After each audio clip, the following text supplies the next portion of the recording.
ॐ सोमनाथाय नमः।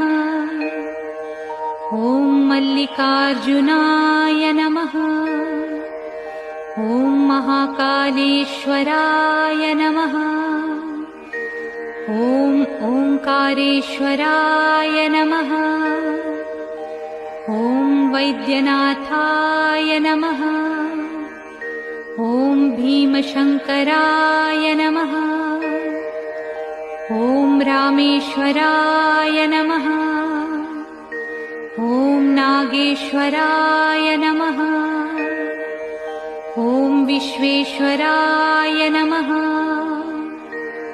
ॐ त्र्यंबकेश्वराय नमः। ॐ केदारेश्वराय नमः। ॐ भुस्मेश्वराय नमः।